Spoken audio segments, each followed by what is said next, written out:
Daraja means bridge, and Chistine Chepkamoy is Daraja. This is an amazing young lady who is in her 12th year of schooling. And she's about to launch into the world. In fact, she's only got about 2 weeks left, 10 days left of high school. And we're going to talk about that a little bit later. But first, I want that superstar to introduce herself to us right now. So Chistine, welcome. Will you tell us about who you are? Thank you. I appreciate.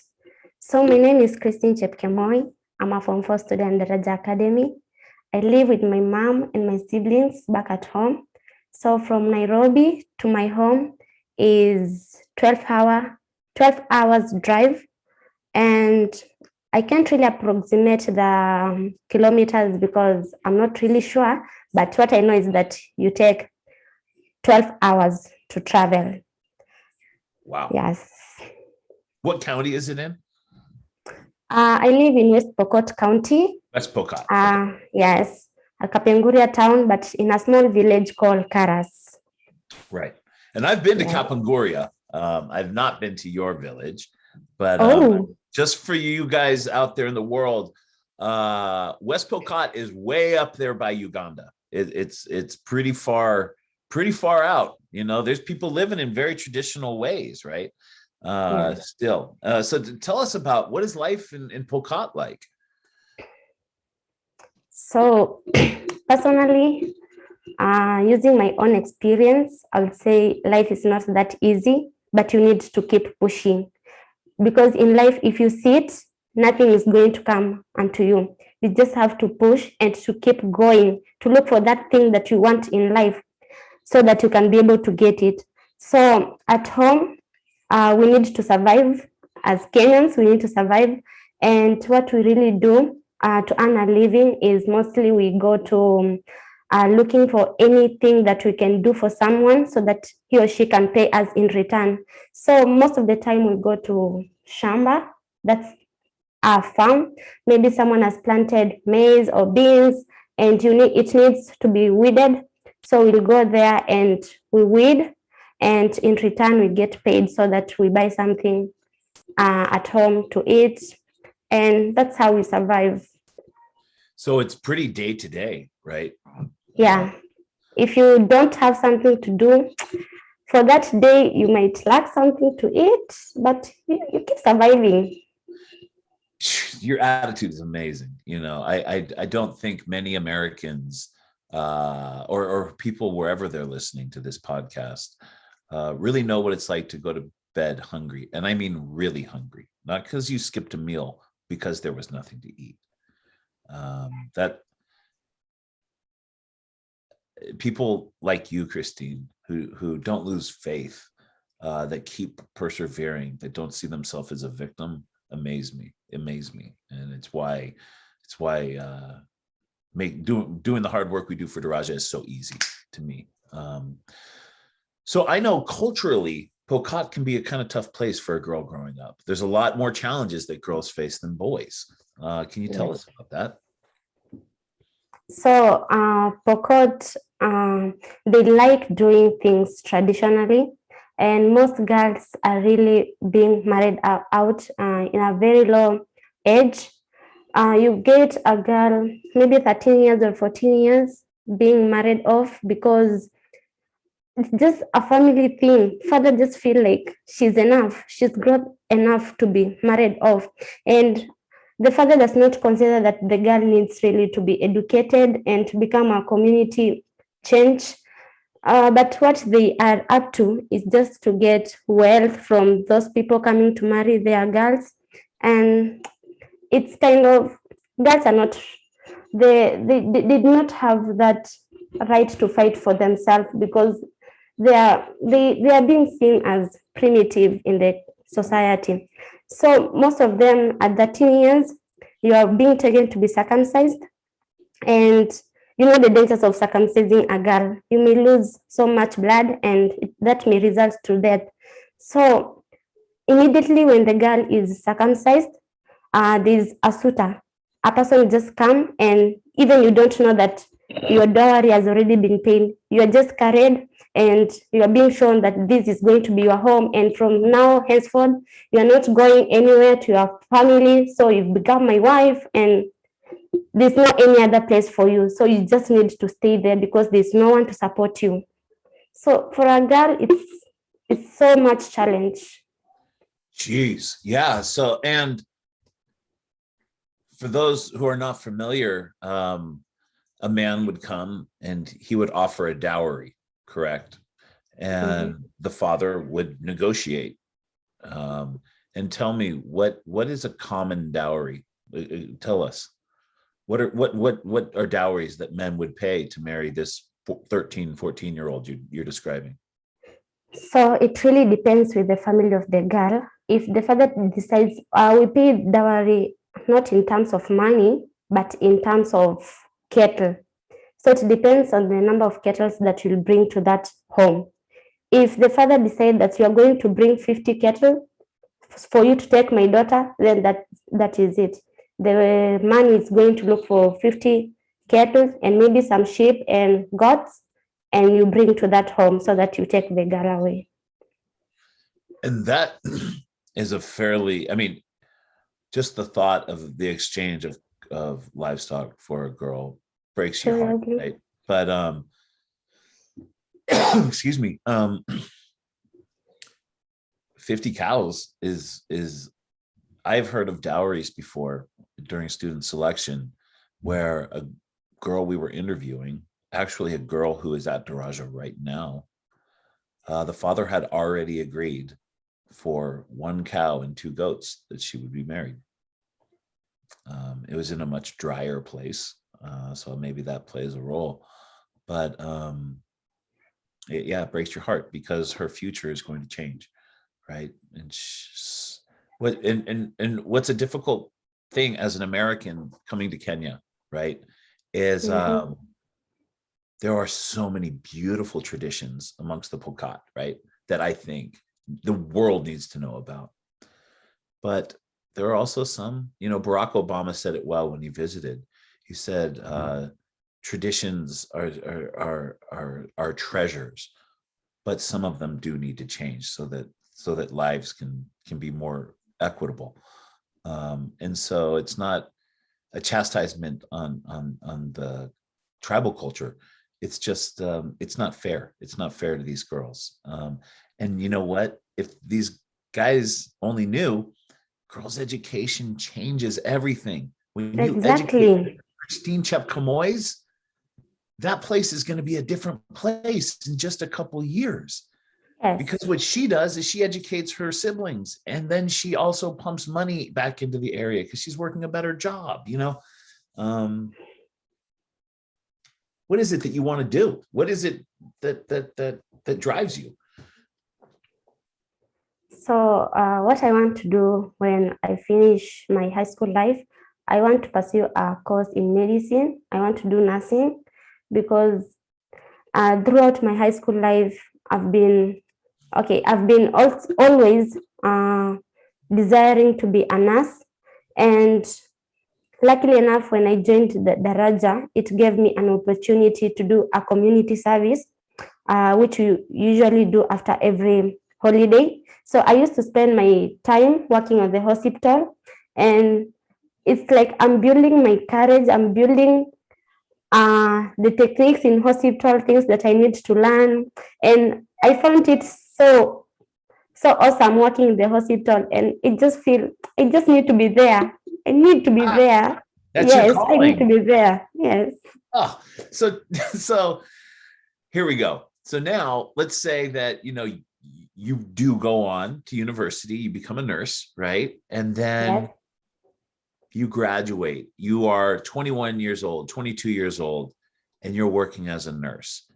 So if Chistine does not become educated and she becomes married, by 21, she might be having her second or third kid, right? Yes. On a farm for somebody else, probably. Or she's a nurse. That's how girls' education makes a difference in the world, is because you are the change that you wanted to see. and you're living it. Now, you brought up community service. On every term break, you ladies go out and you do community service. Yes. Does that change the way that you see yourself in your community, or the way your community sees you? For me, when I used to go to the hospital, so many girls were admiring me, and some of them could find me in the hospital and they're like, "Oh, Christine, are you a nurse?" Then I'm just preparing myself to be a nurse. And to so many of them, I'm a role model and they're looking up to me. And to me, that is, I'm able to at least to bring so many girls to know the importance of education, and at least to fight for what they want to do in life. Wow. Yeah, we did not, when we started community service 12 years ago, we didn't anticipate that it would have as big of an impact as it does. We know it's good. We know it's good to do good for others, and we know that you get back twice as much as you put in, right? So it's beneficial for people to do that. But what we didn't know was that the community would say, "Huh, this is different. Somebody's working for free." I mean, people are surprised by that. Like, Yes. Sometimes they say, "You're foolish to do something like that." But then a few weeks later, I've heard of people saying, "Hey, I know I said that was foolish, but can you help me get one of those positions?" What happens is the world starts seeing these girls as really valuable. And it's awesome. I'll tell you one thing. There was a girl that wanted to be a nurse in her student interview. "I want to be a nurse." Finally, she did 4 years at Daraja. No, probably she did 2 years before she was able to get do her volunteer hours at a hospital, saw blood and said, "Whoa, I don't want to be a nurse." She didn't want to be a nurse anymore. So sometimes learning what you don't want to do is an important thing about doing these volunteer hours. Have you seen anything that scared you when you were working in the hospital? At some point, I got scared because people coming with deep wounds. Someone was engaged in a really bad accident, and you are there. Sometimes you feel the doctors really have a lot of work to do, because seeing someone having a very deep wound and there's no one else to work to help that person, you are the only one. So it helped me build the courage, because it's not easy to see a person bleeding and maybe someone is crying. It really requires courage for you to serve that person, and it has helped. I have the courage now. I can help someone. Dang, yeah, you can. So that little girl that sat down for her interview 4 years ago to come to Daraja, had she not gotten in, what would have happened? I know of my friend who got married, and some of them whom I did my KCP with, some joined day school. I know of one who got married, and the others joined day school. And were they able to stay in day school? Yes, they're still doing. Right now, they are in Form 4 because I did the KCP with them. So they're in Form 4, they're doing their exam with me. But I don't really think it has been a very easy journey for them. Yeah, it's hard. But I know for them to be here, where they are right now, it has taken a lot of commitment and courage. And I think that's what has pushed them to be where they are right now. And how is the girl that got married doing? Is she happy at least? No. She says she's not happy because she really wanted to continue with her education, but because the father was so tough on her and the family, no one was there to support her, she's just feeling desperate all the time, especially when she sees her classmates like me. I'm a role model. When I tell someone I study in Nanyuki, someone's like, wow, Christine, how did you manage that? I feel I need to get to school, but I don't have anyone to support me. Wow. That's why Daraja needs to grow. That's why there needs to be free education for everybody. You know, Yeah. the happiest day of my life is going to be when Kenya doesn't need Daraja anymore, because that means that every girl and every boy will be able to go to school. And then we can just spread wish. But the world needs Darajas too. This is a special school. Speaking of that, what are some fond memories for you of Daraja? What are some things like that pop into your head? Sports. I'm a sportswoman. You I are a just love. sportswoman, a good one. Yes, yes. Tell us. Rugby is my thing. Rugby is. Rugby, football is. Those are my things. Yeah. I mean, had you ever played rugby before you got to Daraja? No. I never thought of becoming a rugby player. But one day we went to football in Muramati, and it happened that we were almost being scored. And I don't know, I just ran so fast and I was able to shoot the ball away. So Takero saw me running and she was, you really know how to run. You will join rugby. And then when we were in class one Saturday, Coach Dennis had come to train, and Chakaro came in class and she found me reading. She was like, Christine, what are you doing here? Go train rugby. Just go and try. Try your best. I went with a positive mind, and the first time we were trying, the coach said, hey, you have a very good winger. When I heard that, I got motivated, and that's when I joined rugby fully, and I just loved it. Wow. And you're good. You know, it's interesting because I don't know that I've shared this with you, but you're talking about, when you say football, you mean soccer for the Yes. American audience. Yes. I played American football, which is very much like rugby, right? Yeah, I've seen that in Except movies. wearing helmets and shoulder pads. And I can honestly say that I learned almost as much on the athletic field, basketball and football, as I did in the classroom. I learned so much about myself. What lessons have you learned in doing sports?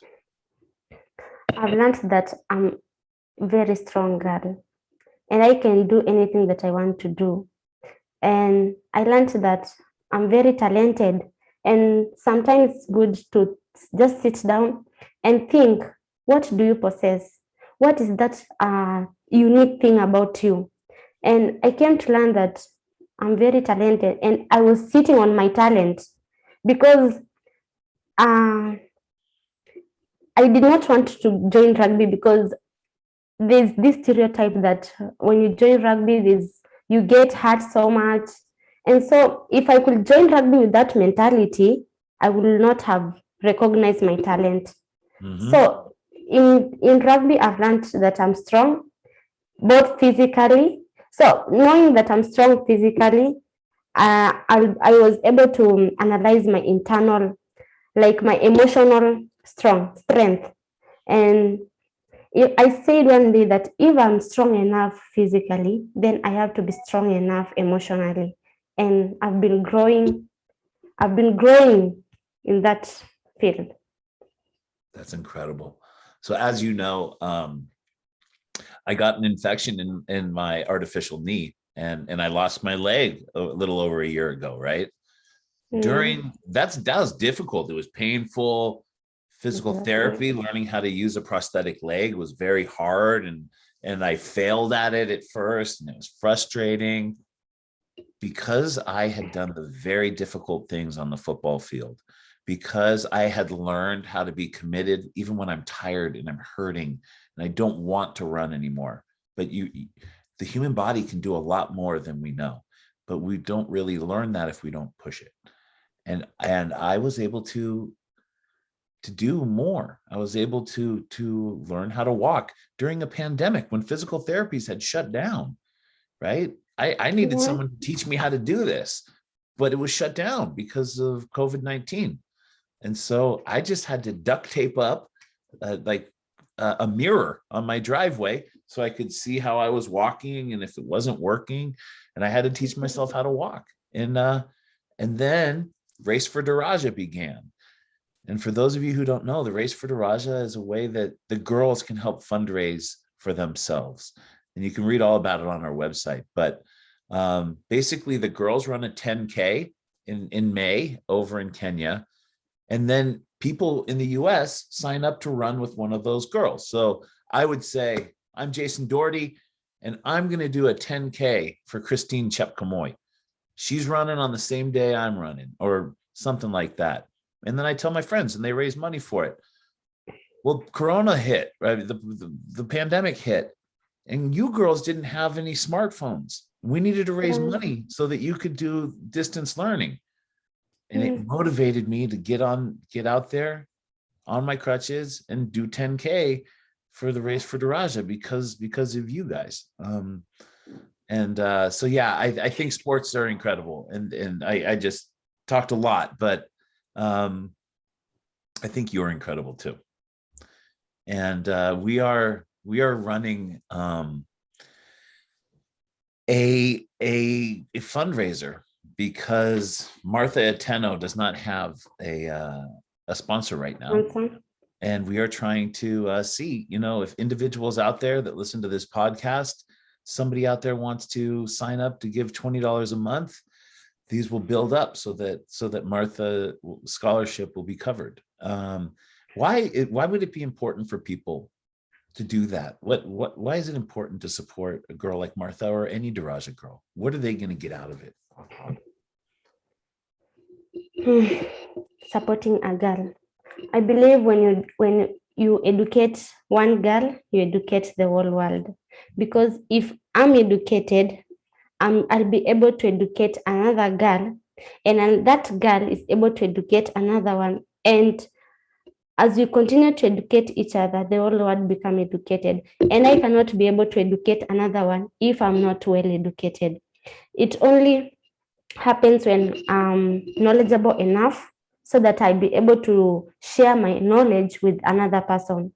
So a girl should be educated because she's really a change maker. She's the one who sees where she has come from, and she changes where she has come from. Because I'm raised in a difficult family.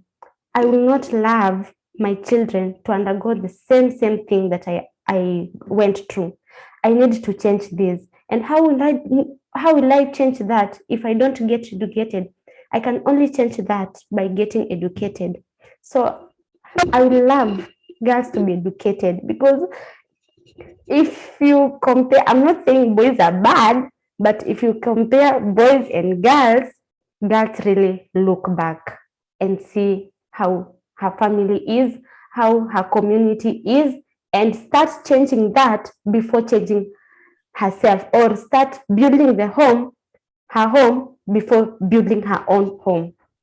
So I would really love girls to be educated, more girls to be educated. They need education. Wow.